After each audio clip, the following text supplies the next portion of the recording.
Hey everybody, it's Brett Benner and welcome back to my channel.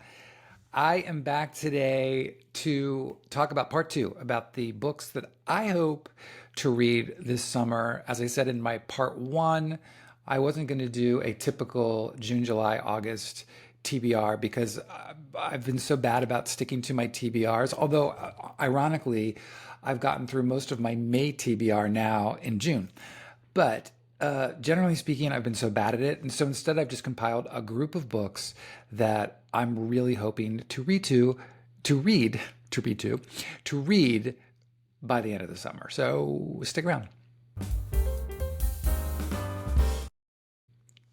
All right, so before I start, I just want to say for those of you who follow the Behind the Stack podcast, you'll know that this week I had on as my guest Honorée Fanonne Jeffers for her nonfiction book, Misbehaving at the Crossroads. And I just want to say, and I will talk about this on my wrap up as well at the end of the month. It is an absolutely phenomenal book. You can tell by how much I have tabbed it, how much I loved this thing. I just think Honorée is such an incredible writer, and there are some absolutely stunning essays in here. And it also just seems incredibly poignant and pertinent for where we are right now. So that's my plug for that book. And if you have read the book, check out the interview with her, which goes far beyond the book in ways that I never would have anticipated. All right, so now getting into the books. I have 10 here that I picked. So if you're doing the math, that would mean 20 total for my summer picks. The first two are books that are already out, but I'm coming to them late.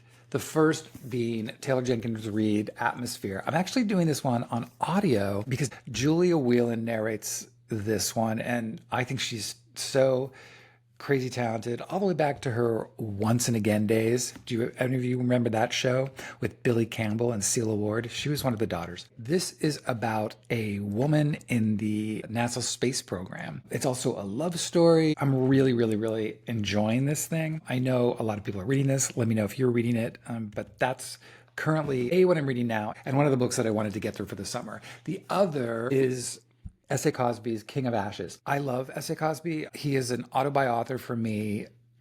I had to go everywhere to find this book. I really wanted to buy independent. I went to my independent here near me, Chevalier Books. They didn't have it. Then on the lark the other day, I was at Barnes & Noble, and I was like, I'm just going to see if they have it. They didn't have it. So I found it today in Hollywood at Book Soup this morning, which it also turned out it happened to be a signed copy. So I was really happy about that. This is basically his kind of version of The Godfather. It's also him. I saw an interview with him where he talked about how Dennis Lehane once talked about going dark in one of his novels. It might have been Gone Baby Gone, and how it was hard to come out of. And this for S.A. Cosby is his version of that.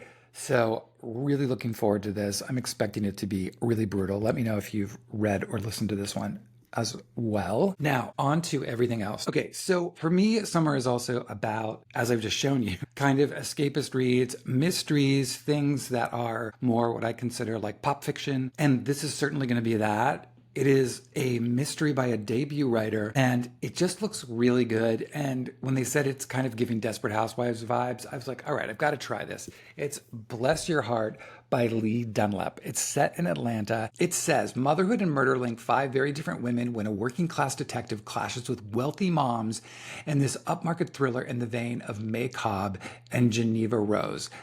I have to tell you, it was Thriller Fest last week in New York. And I had a lot of friends who were at it, and everyone uniformly seems obsessed with May Cobb. I don't even know as an author, but just as a person, you see everybody clamoring to have their picture with May Cobb and hugging May Cobb. May Cobb has a lot of love, and I've never read anything by May Cobb, but I think I have to. But so this sounds really fun. I'm really looking forward to this. Then coming in August, and I've talked about this book before, I think when I first got it, is Dusk by Robbie Arnott or Robbie Arnott. Robbie Arnott or Robbie Arnott. Both of them are negative. This first came to my attention from Simon over at Savage Reads, Simon with his impeccable taste, who loved this. And I immediately went on eBay to get a copy of it because it was not out in the States yet. I'm going to show you the cover right now of the American version, which is coming out in August. But it's getting like 5-star reviews across the board. Everyone said it's incredible. It says, in the distant highlands, a puma named Dusk is killing shepherds. Down in the lowlands, twins Iris and Floyd are out of work, money, and friends. When they hear that a bounty has been placed on Dusk, they reluctantly decide to join the hunt. As they journey up into this wild, haunted country, they discover there's far more to the land and people of the highlands than they imagined. And as they close in on the prey, they're forced to reckon with conflicts both ancient and deeply personal. So, that's Dusk, and I really hope to read it. Another author who I have never read before, and so this is going to be my first, who's Gary Shteyngart. The book is Vera or Faith. I really wanted to read Our Country Friends. I didn't, and I think that he's totally going to be my cup of tea. But it says a poignant, sharp-eyed, and bitterly funny tale of a family struggling to stay together in a country that's rapidly coming apart, told through the eyes of their wondrous 10-year-old daughter by the best-selling author of Super Sad True Love Story and Our Country Friends. I love this little drawing on front of our dear Vera, and it's also, with all the chunksters that are coming out right now, this one seems very manageable. So there's that. This actually comes out July 8th. So it's after July 8th and you're watching this, go get it. Then I've talked about this book as well, but I was holding off to read it till this summer. And this comes out August 5th. And thank you to Tin House for it. It's called We Should All Be Birds by Brian Buckbee with Carol Ann Fitzgerald. I'm just saying up front, this book's going to wreck me. I know it. And I even said to the publicist at Tin House, I was like, I'm going to be a sobbing mess, aren't I? And she's like, but it's in a good way. A charming and moving debut memoir about how a man with a mystery illness saves a pigeon and how the pigeon saves the man. On a spring evening in Montana, Brian Buckbee encounters an injured baby pigeon, heartbroken after the loss of the love of his life and increasingly isolated by a mysterious illness that overtook him while trekking through Asia. Brian is unaware that this bird, who he names Two-Step, will change his life. Brian takes in Two-Step and more injured birds, eventually transforming his home into a madcap bird rehabilitation and rescue center. As Brian and Two-Step grow closer, an unexpected kinship forms, but their paths won't converge forever. As Two-Step heals and finds love, Brian's condition worsens, and with his friends released back into the world looming closer, Brian must decide where this story leads him. I mean, I'm already getting chills. I'm already trying to not choke up. So you know this is going to be like a weeper, and I am all here for it. We Should All Be Birds, and this is out August 5th. I'm really excited about this next book. And I have to say, I didn't read their first book, although I have it. I haven't read it yet. Their first book was Vagabonds. It's Eloghosa Osunde, and their new book is called Necessary Fiction. First of all, I love this cover, and thank you so much to Riverhead Books for this. This will be out July 22nd. It says, from the acclaimed author of Vagabonds, an audacious and eye-opening exploration of cross-generational queer life in Nigeria. What makes a family? How is it defined and by whom? Is freedom for everyone. In Necessary Fiction, Eloghosa Osunde poses these provocative questions and many more as they explore the paths and dreams, hopes and fears of more than 24 characters who are staking out lives for themselves in contemporary Nigeria. I really wish I would have read Vagabonds first, but I'm just going to go backwards, and it's fine. And so yeah, again, July 22nd. Speaking of chunksters, I'm really excited to read this book, and the publicist had reached out to me, and I'm so excited about this, despite the fact that, full disclosure, I haven't read this much of the author's work. And by the author, I mean this is a biography about an author. The book is called Baldwin, a love story. It's by Nicholas Boggs. I'm going to read you the description. It says, drawing on new archival material, original research, and interviews, this spellbinding book is the first major biography of James Baldwin in 3 decades, revealing how profoundly his personal relationship shaped his life and work. This spellbinding book tells the overlapping stories of Baldwin's most sustaining, intimate, and artistic relationships with his mentor, the Black American painter Beaufort Delaney, the Swiss painter Lucien Happersberger, and with his collaborators, the famed Turkish actor Engin Cesar and the iconoclastic French artist Johann Kazak, whose long overlooked significance as Baldwin's last great love is explored for the first time. Okay, so again, I've read Giovanni's Room. That's it. So this is going to be a part of a thing that I've decided I want to do into the fall, which is I'm going to start to read Baldwin's work, the rest of it. I want to read If Beale Street Can Talk. I want to read Go Tell It on the Mountain. I'm just really going to start to go through it all because I don't know why I haven't. And I just feel like I've just got caught up in other things and whatever. But this to me was the sign that I need to do it. That and everything seems to tie together, right? So when I was reading Honorée's book, there is a whole chapter in there about when her mother took her as a little girl to meet James Baldwin. And it was such a profoundly moving chapter for me that, again, I felt like it was a sign. I don't know. Like, I feel like the universe works in weird and mysterious ways. And maybe it's just that a computer listens to you and spits back to you everything that you've just been talking about.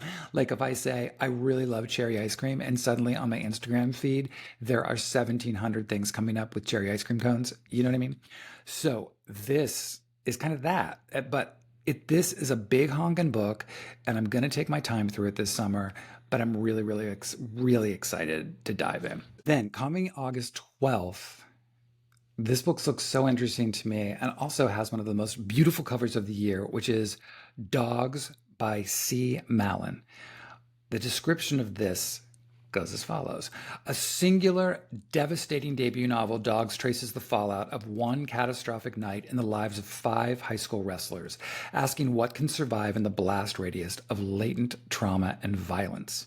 As night falls on the city of Carbon, Hal and his friends are cruising the back roads in their terrible car. From the wrestling gym to the gas station, from his mom's kitchen to the mall parking lot, Hal bears quiet witness to the beauty and the horror he perceives in the slow, lonely world of his hometown. Withdrawn and reticent, Hal is haunted by the specter of violence. Safety and comfort are hard won in Carbon, dogged by stories of desperation and brutality, and his own home is a dark vault of troubled and unspoken memory. Hal's greatest peace is found in the company of his dearest friend, Cody John, whose true compassion offers him a window to a better life. Over the course of a single night, a catastrophic chain of events is set into motion. Its devastating conclusion will explode the fragile balance that once kept the boys together. Unflinching, resolute, and beautifully rendered, Dogs is a stunning exploration of trauma, real love, and the limit of our ability to reach one another. I think this sounds so good. Again, this is coming from Scribner on August 12th. And then my final book. This is something that I'm getting a jump on in the fall, if I can get to it at all. How about that for a rhyme? Because it's massive. And I really want to read it before September. I just got this from Hogarth, and I'm so excited. The Loneliness of Sonia and Sonny by Kiran Desai, who wrote The Inheritance of Loss, which is such an incredible book. I can't even tell you how excited I am to start this. A spellbinding story of 2 young people whose fates intersect and diverge across continents and years, an epic of love and family, India and America, tradition and modernity, by the Booker Prize-winning author of The Inheritance of Lost. I mean, I'll tell you, like, I don't know why, but immediately, just because of the size, I got shades of Verghese Covenant of Water. It just is a sweeping tale of 2 young people navigating the forces that shape their lives, country, class, race, history, and the complicated bonds that link one generation to the next. A love story, a family saga, and a rich novel of ideas.